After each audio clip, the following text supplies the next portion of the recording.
It was a beautiful evening, really. I wish you all could have been there, but I know in your heart, in your thoughts, you all were there definitely. We kept you all in our hearts too.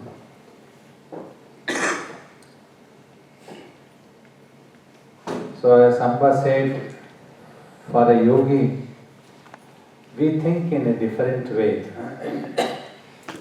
Though the celebration is always for enjoyment, a birth has happened, a human birth has come into existence. We need to ponder over the purpose, what maximum one could achieve by being in this world. What is the highest that one can achieve? You see, we always try to gather so that we can enjoy. Any smaller excuse we want to enjoy, celebrate means.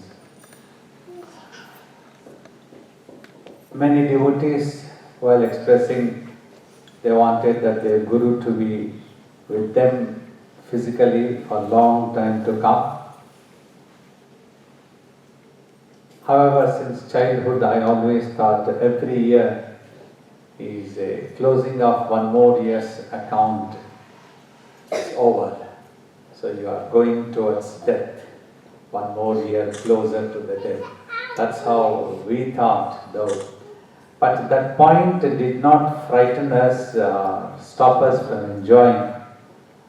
There must be some great truth at the end, from where we have come, the source we always wanted to know.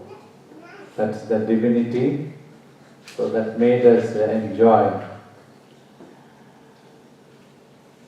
There's one incident I would like to remember on the lighter side. As children, we used to sit in front of our home in a quadrangle with my father. So we used to be sitting on the benches, and my father used to have an easy chair, sliding, so he would be sleeping. So as a young boy, I would like to think, oh, it seems it's a great thing to become old. You are going to get some privileges, so you can lie down. So when am I going to become old? I used to think at that age. So today when people provide us some easy chair to bend back and lift our legs upwards, so that the day reminds.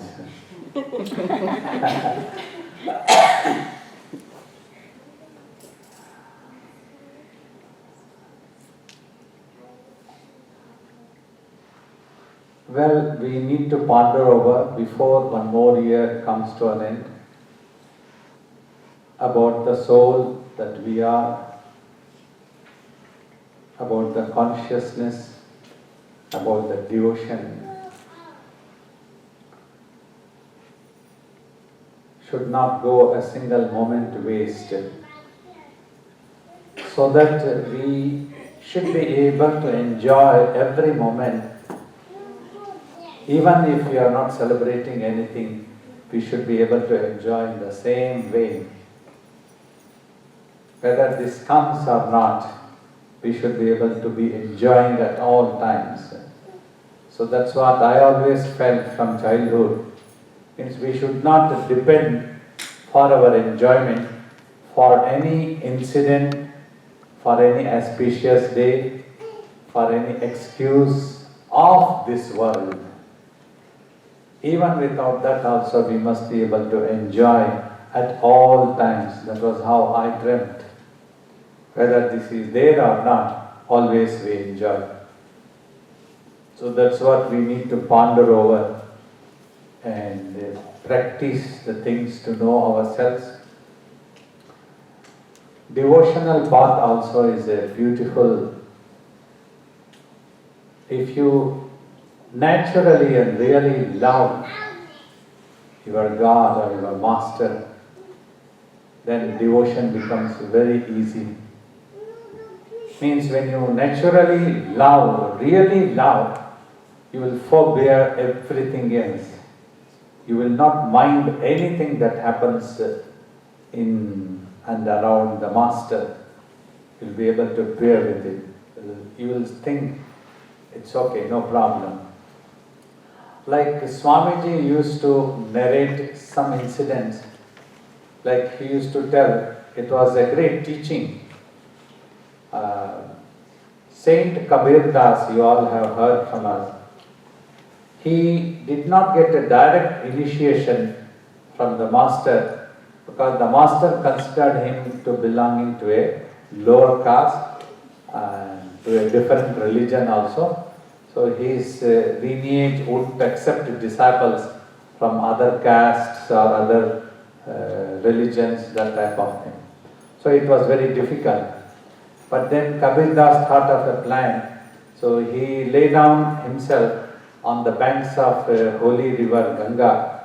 The Guru every day would go for a bath in the holy river Ganges. So on that path he lay down and the Guru was coming. So then Guru stepped on him. Then he chanted, "O Rama Rama," means, "Oh God, what did I do?"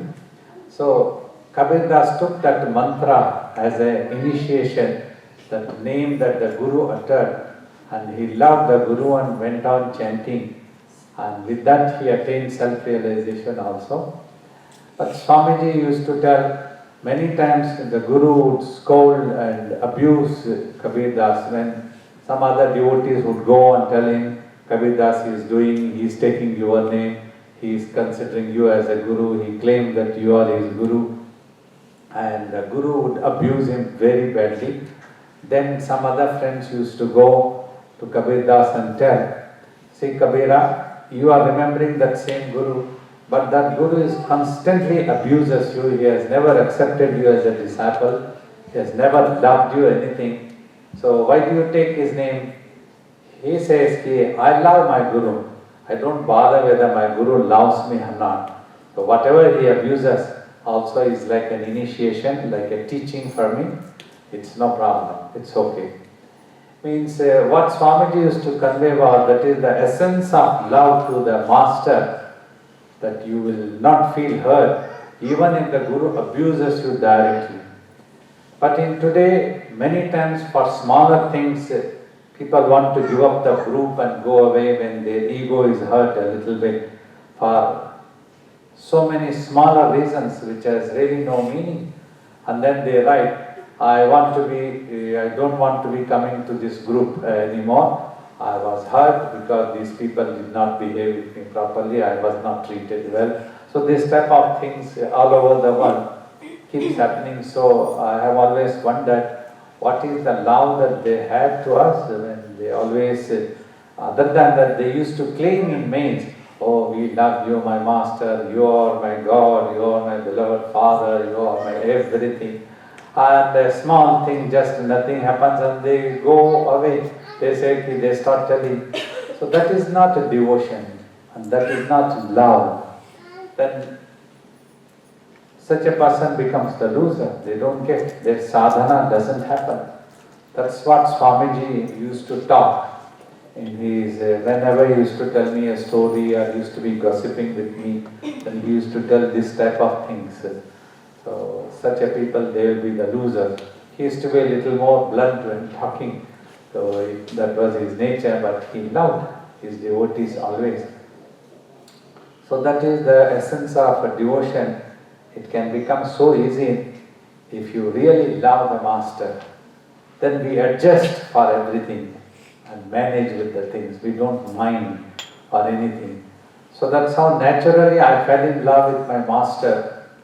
And when we came and we lived with him physically for 20 years, I have always told that it was like God who came to live with us and we lived with God.